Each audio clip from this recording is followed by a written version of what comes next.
ಸ್ವಲ್ಪ ಹೀಗೆ ಮಾಡಿ.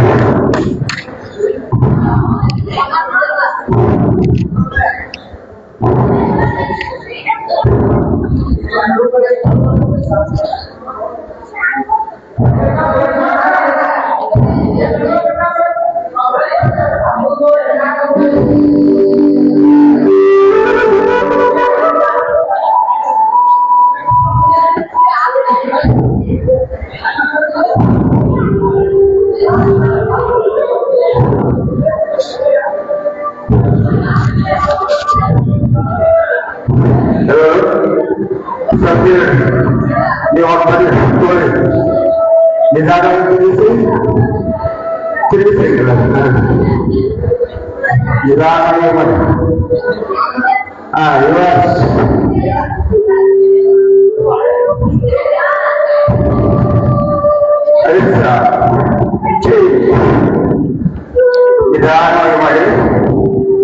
ನಿಮ್ಮ ಶಕ್ತಿ ಅನುಸಾರ ಮಾಡಿ.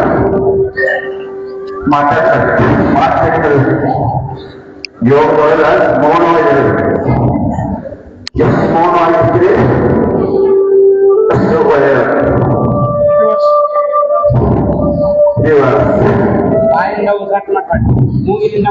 ಮೂಗಿನಿಂದ ಉಸಿರಾಟ ಮಾಡಿ. ಸ್ವಲ್ಪ ಕೈಯಲ್ಲಿ ಕೈಗಳನ್ನು ಕಟ್ಟಿ ದೀರ್ಘವಾಗಿ ಉಸಿರಾಡಿ ಕಣ್ಣು ಮುಚ್ಚಿ ನೋಡಿ. ಮಾತು ಕಡಿಮೆ ಮಾಡಬೇಕು. ಎಷ್ಟು ಮೌನವಾಗಿದ್ದರೆ ತುಂಬಾ ಚೆನ್ನಾಗಿರ್ತದೆ. ಸ್ವಲ್ಪ ಸ್ವಲ್ಪ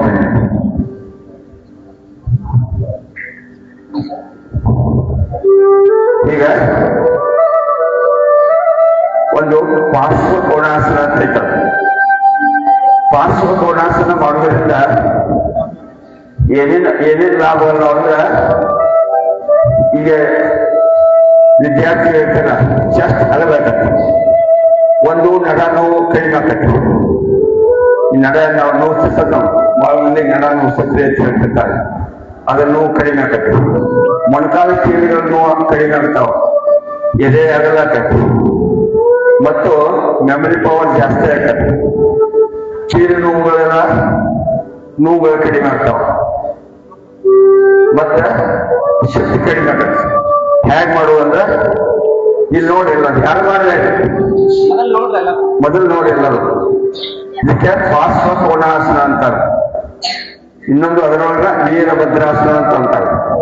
ಹನುಮಾನಾಸನ ಅಂತ ಮಾಡ್ತಾರೆ. ಒಂದ್ರೊಳಗ ಇಷ್ಟು ಮಾಡೋಣ. ಹೇಗಿರ್ಬೇಕಿತ್ತಂದ್ರ ಈ ಕಾಲನ್ನು ತಿರುಗಿಸಿ ಇದು ಹೀಗಿರ್ಬೇಕು, ಈ ಕಾಲ ಹೀಗಿರ್ಬೇಕು. ಪೂರ್ಣ ಇದು ಈ ಶೀಲ ಇರಬೇಕು. ಎಷ್ಟು ಕಾಲ ಎಟ್ಲ ಇಷ್ಟು ಚಲೋ ಇರಬೇಕು.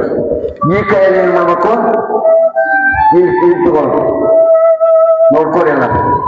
ಈ ಕೈಯಲ್ಲಿ ಏನ್ ಮಾಡ್ಬೇಕು, ಈ ರೀತಿ ತಗೋಬೇಕು. ತಗೊಂಡ್ರ ಮತ್ತೆ ಹೀಗೆ ಬರ್ಬೇಕು. ಈ ರೀತಿ ಮಾಡಬೇಕು. ನಿಧಾನ ಮಾಡಿ. ಯಾರಿಗೆ ಗೊತ್ತದಷ್ಟ ಮಾಡ್ರಿ. ಮತ್ತೇನು ಕಾಲಿಗೆ ನೋವಾಕಾವ ಹುಡುಗರು ಮಾಡ್ರಿ, ನಡೀತೈತಿ. ಈಗ ನಾವ್ ಮಾಡ್ತಾನೆ ನೀವು ಮಾಡ್ಬೇಡ್ರಿ. ಸುಮಾರು ನಾನು 7-8 ವರ್ಷ ಅಂತ ಪ್ರಾಕ್ಟೀಸ್ ಮಾಡಿಲ್ಲ. ಈಗ ಬರೋದಿಲ್ಲ. ಈಗ ಈ ತೋರಿ ನಿಧಾನ ತೋರಿ. ಈ ಕೈಯಲ್ಲಿ ತೋರಿ. ಈ ಕೈಯ ಮುಂದ್ ತೋರಿ. ತೋರಿಲ್ಲ ನೋಡಿ. ಊಟ ಮಾಡಕತ್ತೀರಿ. ಅಚ್ಚ ಕಡೆ ಯಾರು ಅವ್ ಬೇರೆ ಮಾಡ್ತಾನ. ಕೈಗಳು ಮುಗಿಸಿಲ್ಲ ಇರ್ಲಿ. ಮೇಲ್ಗಡೆ ಮಾಡ್ರಿ. ಕೈಗಳನ್ನ ಮೇಲ್ ಮಾಡಿ. ಪೂರ ಕೈ ಮೇಲ್ ಮಾಡಿ. ತೋಳಿಗೆಲ್ಲ ನೋಡಿಲ್ಲ. ದೋ. ಈ ಕೈ ರಿವರ್ಸ್. ಬಲಗಾಲ ಅಂತ ತಗೊಳ್ಳಿ. ಬಲಗಾಲ ಹೀಗಿರ್ಬೇಕು, ಇದು ಹೀಗಿರ್ಬೇಕು. ಇದು ನೋಡಿ. ಇದು ಹೀಗಿರ್ಬೇಕು. ಈ ರೀತಿ ಇರ್ಬೇಕು. ಒಂದು ಗಮನಿಸ್ರಿ, ಗುರುಜಾರ ಮಾಡೋದನ್ನ ಗಮನಿಸ್ರಿ. ಮಾಡಿ ತೋರಿ. ಇಲ್ಲಿ ಮಾತಿದೆಯಲ್ಲ, ಈಗ ಈ ಪಾದದ ಮಧ್ಯ ಭಾಗದಲ್ಲಿ ಈ ಹಿಮ್ಮಡಿ ಬರಬೇಕಿದೆ. ಪಾದದ ಮಧ್ಯ ಭಾಗದಲ್ಲಿ ಹಿಮ್ಮಡಿ ಬರಬೇಕು. ಮೈಕ್ ತಗೊಳ್ಳಿ.